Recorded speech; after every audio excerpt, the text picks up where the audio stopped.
don't know what it is, but this always just reminds me of like the beginning of Ghost in the Shell. Not that live action garbage with Scarlett Johansson, but like the original anime. Anybody know what I'm talking about? Anybody following me on this? What's up, guys? Welcome to Rob's Arcade. I am your host, Rob French. And yeah, if you've never seen Ghost in the Shell, it's a great movie.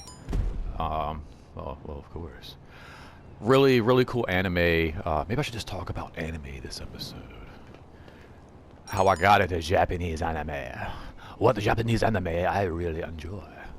Now, yeah, it's just the beginning of the 1995 original Japanese anime. There's like some really cool, like establishing shots of the city, like overhead, and at the end they do some like really cool like grid work kind of stuff. Where am I?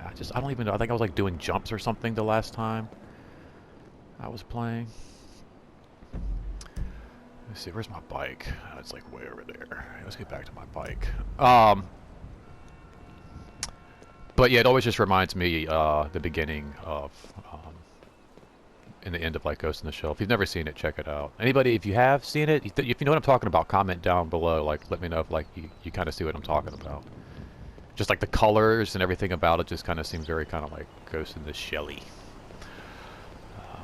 But yeah, welcome to Rob's Arcade. I'm your host, Rob French, and it's a very cool episode today. Every episode's a cool episode. I know, but today's a very cool episode. Well, why is today a very cool episode?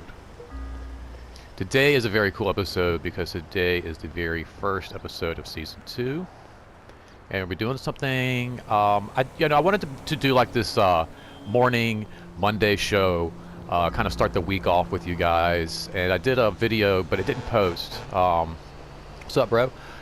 So I figured I'd take another shot, and maybe a Wednesday show is a better way to go, like a mid-week kind of break. So this is what I'm kind of doing. I'm doing like this, Rob's Arcade mid-week breakdown, where we just kind of hang out, talk, and listen to me ramble about things like anime. And I want to apologize, like, so I'm sure that movie with Scarlett Johansson isn't garbage. Actually, I really like Scarlett Johansson. Always have. In fact, when I went to go see the Avengers movie, all my friends were like, "Well, what was your favorite part?" And I was like, definitely Black Widow's outfit or uniform. I guess it would be a uniform. I guess it wouldn't really be an outfit. I guess it'd be her uniform, right? But yeah, I've always liked her too. Since like Eight-Legged Freaks. That was a really fun movie. She ooh, you thinking what I'm thinking?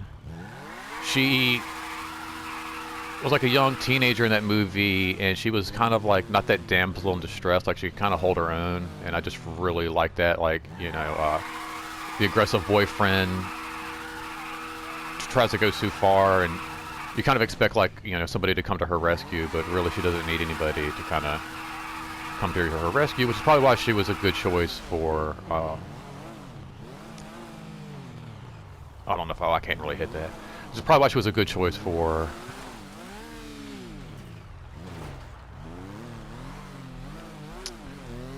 Black Widow, although I was never really a fan of her in that movie choice. Oh, that didn't really work out too well. Black Widow could have made that jump.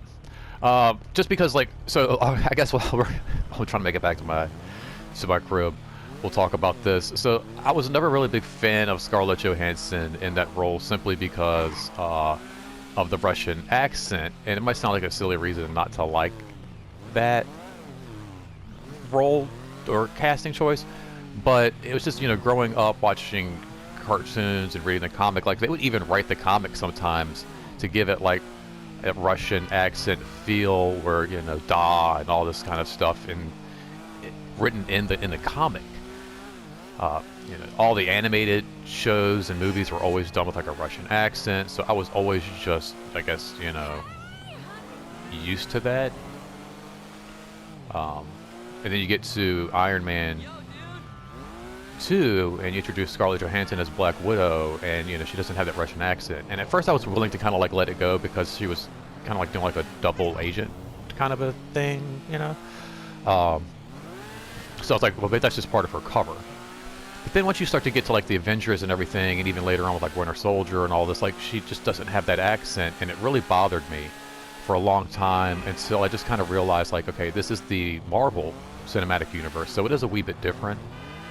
And then also, kind of took into consideration that, well, perhaps the Russian accent was always just part of her initial cover. Once you started working with S.H.I.E.L.D., she just kind of dropped it. And I was kind of happy with that, and I was going with that for a very long time, and it kind of made it easy to get around the whole accent thing, which, again, it's kind of like, dude, just let it go. But then they did the Black Widow movie, and everybody's got a Russian accent, and I'm just like, what is going on? Like, like, her whole family has a Russian accent. She's the only one who doesn't have one, and it just, I don't know. There better be a scene where they're like, you can talk, you can be yourself around us, and then like she kind of breaks it up for a second. Gosh, I just really hope so, because it's like, even what Sheriff Hopper has a freaking Russian accent in this movie. It's like, come on, give me a break. But that's my take on Scarlett Johansson. But I do like her a lot. And like I said, not to say that movie's garbage. I'm sure the movie's really good. And the original director for the original like Ghost in the Shell, gave his praise for the casting choice. So they couldn't have done a better job. Which, that goes on. Although, like, there was some controversy. Apparently, it's like the whitewashing of like Hollywood, like casting Scarlett Johansson in this role is supposed to be like Japanese, but apparently, oh, what's up, bro? You want to race?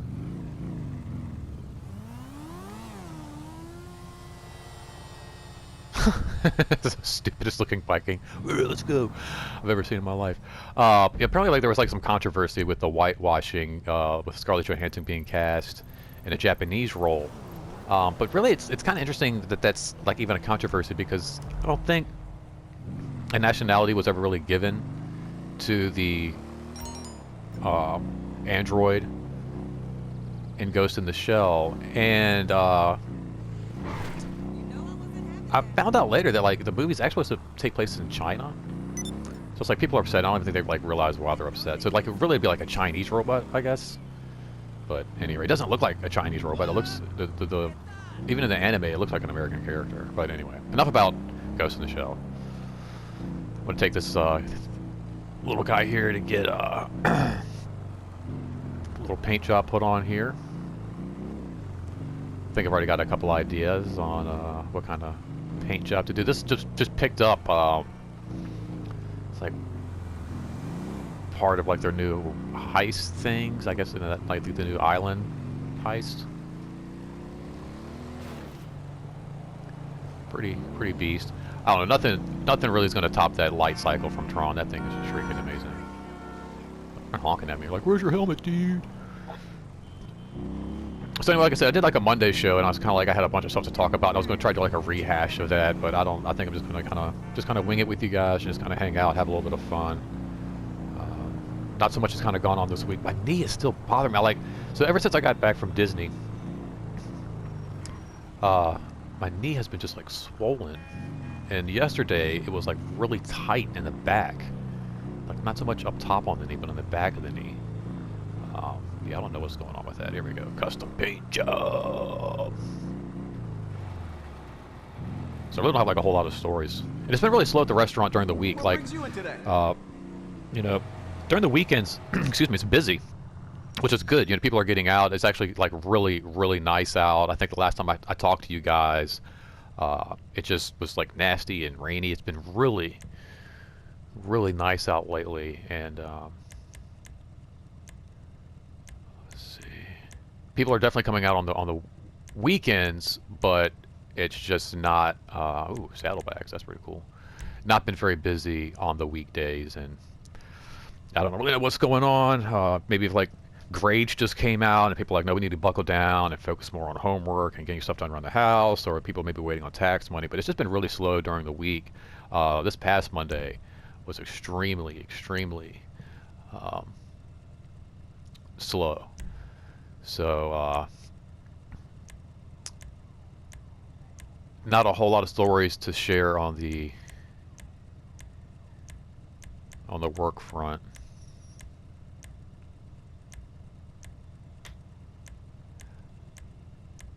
It is Wednesday, so it is New Comic Book Wednesday, and I mentioned like we're going into this new season of Rob's Arcade, and we just wrapped up this past weekend season 1. I did an official comic book count, which was really exciting. I've been counting comic books for collecting comic books for like 30 years now, and just really cool to see how many I had. And I was really shooting for like I was like, okay, I know I have to have at least 1,000 comics, at least 1,000, and I was really hoping for something like, we're gonna go with this guy. Oh, it's locked. Oh, that's garbage. I'm just like looking through here. Like, so I want to do something 80s, just because I grew up in the 80s. I want to do like some 80s kind of paint job.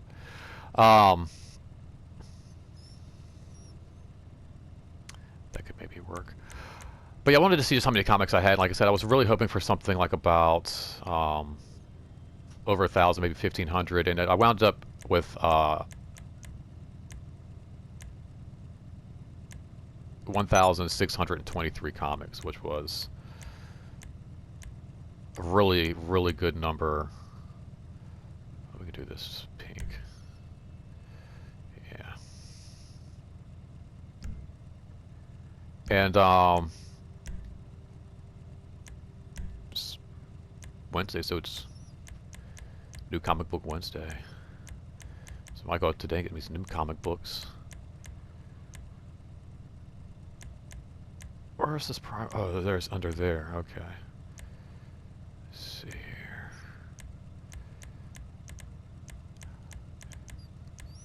I think I mentioned that in the video that it could easily jump. The number could easily jump. When my cousin Holden, he watched the video and said it made him want to go read some comics, which I think is ultimately like the reason that I do a lot of this stuff. I kind of like that. Tell me that's not kind of 90s or 80s right there. Oh, that's locked though. You gotta be kidding me. Why all the cool colors gotta be locked up, man? But yeah, if I could get like one person just to be interested in comics and go read a comic book, I feel like, then I've like done my job.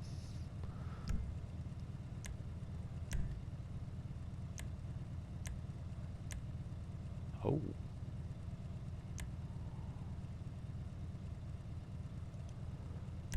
Let's do it. Sell it. Are you kidding me? I just got this thing all sweeted up, brah. Let's see here. Oh, the power! The power! Nice.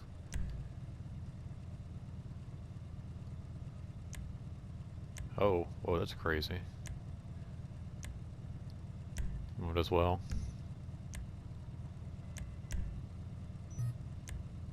That's the sound of 1,000 panties dropping.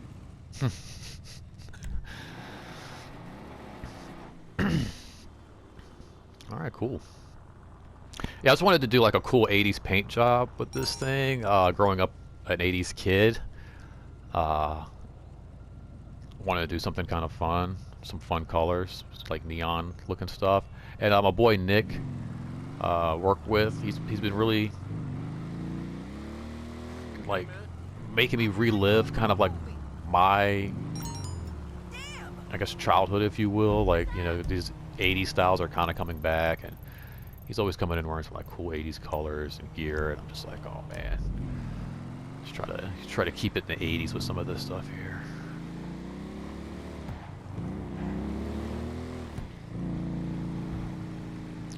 Thing sounds good, but it's really heavy. I feel now, like, with all this equipment on it. I wonder if that's going to affect like how I do jumps. Probably. I would think so. What's happening? You owe me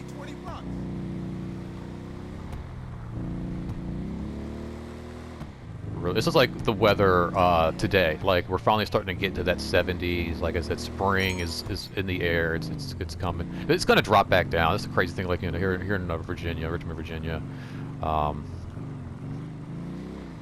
it's like it could vary. It's like you don't like the weather, wait a day. You know, that's a very true saying that I've heard very often. If you don't like the weather, just wait a day. And it could very quickly change. But right now, yeah, we're looking like I'm glad to be off. Like I said, after I hang out and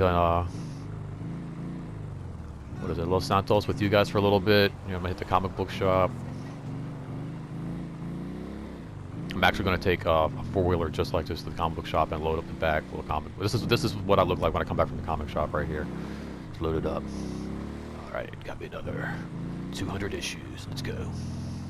I was really surprised at some of the counts I had on some my Spider-Mans and stuff like that. I was just like, wow. Lot of Spider-Man books. I think I had like 130 Spider-Man comics alone. Which is pretty impressive. See here. Actually, speaking of 80s, I'm gonna go ahead and change into some of my 80s gear here. Yeah, growing up in the 80s, like it was a cool time. Like so, you know, I mentioned like collecting comic books earlier, and I had a friend of mine comment on my comic book count video that I shared on Facebook. And he really nailed it on a few things that he said in some of his comments, talking about characters like Spawn and the Incredible Hulk. And you know, I was just like, wow, you know exactly where I was at, what I was doing, what I was reading at that time. And it was just a very cool time. Like so I was about 10, 11, 12 years old, growing up in the early 90s. And I don't think you could really pick a better time to get into comic books.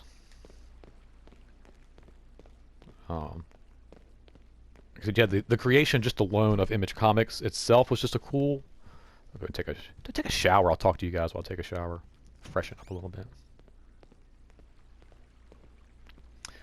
Yeah, but just with like I said, the creation of Image Comics alone, that was just such a cool time, such a cool idea, and even with characters like Deadpool, you know, you had the Deadpool being created in the 90s. Now, of course, Deadpool was nowhere near like it was in the movies, as you know, like in the comic books. But as I explained to my wife, because like we went to go see the movie together, and she was like, "Was the comic book like this?" Because like she just couldn't see Marvel Comics being that graphic. And you know, I was like, "No, it really wasn't that graphic in that sense." But I did compare the two being very much like pushing the envelope as much as they could for both of their like mediums. So like, you know, you have the comic back in the 90s, and there wasn't like as much graphic violence and language and sex as there was in the movie. But there was more, and I feel like the Deadpool comic, than you might have had in other Marvel comics.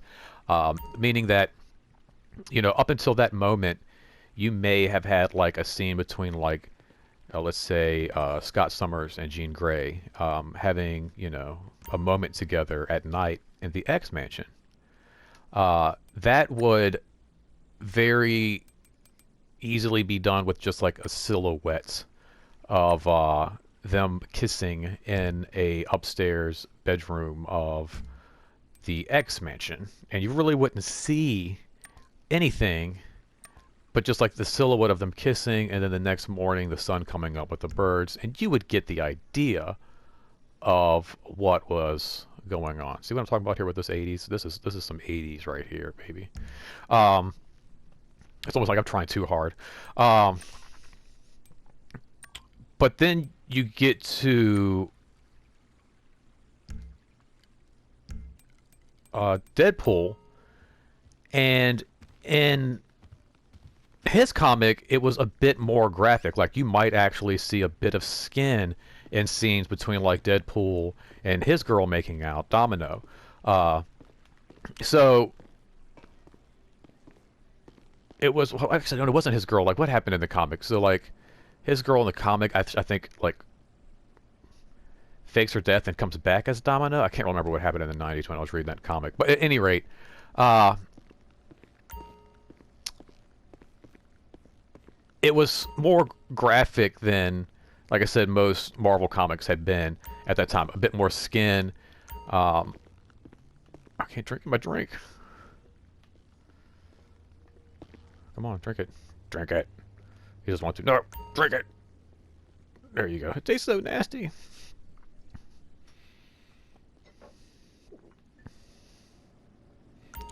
And like I said, the language might not have been as graphic as the movie was, but it was more graphic than, let's say, Spider-Man was at that time. So when it came time to do the movie, I think that was just a perfect way for them to show, like, okay, this comic pushed the envelope in every regard of what you could do at Marvel at the time. And so the movie, I think, had to kind of do the same thing. But '90s, like I said, it was just a very cool. That's my crane way out there. I don't know if you guys can see out there.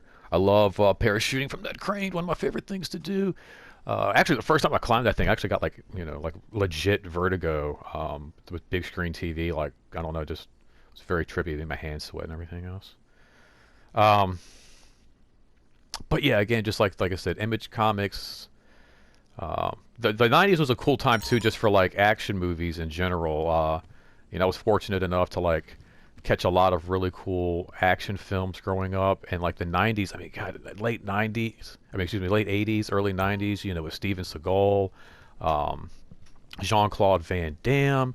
It just had like some really cool. I felt like there was a new Jean-Claude Van Damme. Like nowadays, we got like a new Marvel movie. You know, well, there was a time we had like a new Marvel movie. Like every couple of months, you had like a couple a year, and I kind of feel like that's how it was with Jean-Claude Van Damme. I feel like in the '90s, Jean-Claude Van Damme was on the Arsenio Hall show like once a freaking week, plug in a new movie. Time Cop, Nowhere to Run. Double Impact. I mean, the list just goes on and on. Lionheart, like just so many freaking films that he had. Um, it was insane. But yeah, the '90s was just a cool time to watch like action films. Like HBO was always had like their original HBO action movie on Friday nights, and I actually remember I talked about anime earlier. I actually remember growing up there was a movie called Fist of the North Star, the first anime movie I ever um, I ever saw. Really good movie, and HBO did a live action version of the film back in like the '90s, and I remember like sitting up and watching that on like the HBO like original movie, and it was just really really cool stuff growing up in the '90s, and just really fortunate. Like I said, I got to collect some really cool comics, and the '80s was really cool too. We had stuff like Transformers and GI Joe, and I was talking about this with my cousin, and even again my friend Nick at work the other day, where it's just like it's really amazing to me that this stuff is still not even really relevant, but still just really popular. I mean, like I'm going on like TikTok and Instagram and all these things, and there are these guys out here spending like thousands of dollars on these Transformer sets, like these just huge, giant Transformer sets, and they're not teenagers, they're not kids, these are like grown adults, and even like kids growing up are like still gravitating towards these Transformers and GI Joe. Like I remember again being like probably 7 when I got into it, 8, so we're talking like 88, 87, something like that, when I got into Transformers and all that. GI Joe is probably a little bit earlier, maybe like about 5 years old or so. um but my cousin Holden, he's 25, 26 now, and right, 26 now, yeah, 26 now, and so it's like he got into the same stuff when he was coming up, like in the early 2000s and stuff like that, and it was just as popular. And even now today, I've got coworkers who have younger brothers and stuff who are just now getting their license, and like you ask them what kind of car they want, and they want a freaking Autobot, and it's just like oh, that's R4 telling me it's time to wrap this up. But it's just really cool that, like I said, you got the Transformers and all the stuff from the '80s, and it's not, like I said, it's not just relevant, it's just as popular. I'm reading Transformer comic books right now. They did a really cool crossover with My Little Pony, which sounds really bizarre. I picked up a My Little Pony issue for free not too long ago, and Free Comic Book Day. And there was an advertisement in it for Transformers and My Little Pony, and it was so bizarre. It was one of those things where it's like, if I don't pick this up, like I'm missing out on something. And I remember picking up the first issue of My Little Pony Transformers. It was the last issue that they had at the comic shop that I hit, Richmond Comics, one of my favorite comic shops here in Richmond. But I hit Richmond Comics, pick up the last issue of My Little Pony, and I remember the guy saying, like, yeah, we should have ordered more of these. Like, we did not order enough Transformer My Little Pony issues. And it turned out to be a really fun, like, 4-part little story. And right now I'm currently reading a Transformer Back to the Future story crossover, which again is really cool. It kind of ties directly into the movies, and it's kind of got like a quasi like Back to the Future animated series feel to it, which I don't know if anybody remembers the Back to the Future animated series. That was really cool. Everyone was like, I want a Back to the Future 3. Back to the Future, the animated series, is Back to the Future 3. That's your Back to the Future 3, 4, 5, 6, all of that. The writer of the movie worked very closely with the production of the film. I mean, the animated series as well. Well, alright guys, like I said, R4 is telling me I got to wrap this up, so I'm just going to put on a little TV, and then I'm actually going to hop in the shower for real skis, and head out, like I said, to my local comic book shop. Oh, check it out. What did I say? Started off talking about anime, and we're going to end on some anime. Love it, guys. Well, thanks for hanging out. Like I said, let me know what you think. Should I do a Monday show? Should I do a Wednesday show? Maybe I should do a both kind of show. Who knows? But I want to come to you guys once a week on the regular, just kind of catch up. I feel like this Wednesday midweek breakdown is a good idea. And, you know, again, thanks for hanging out. Thanks for watching. Looking forward to coming to you guys with some more fun stuff in Season 2. Really appreciate you guys for listening. Don't forget to like, share, comment, all that jazz. And until next time, say it with me. Don't spend your quarter anywhere else.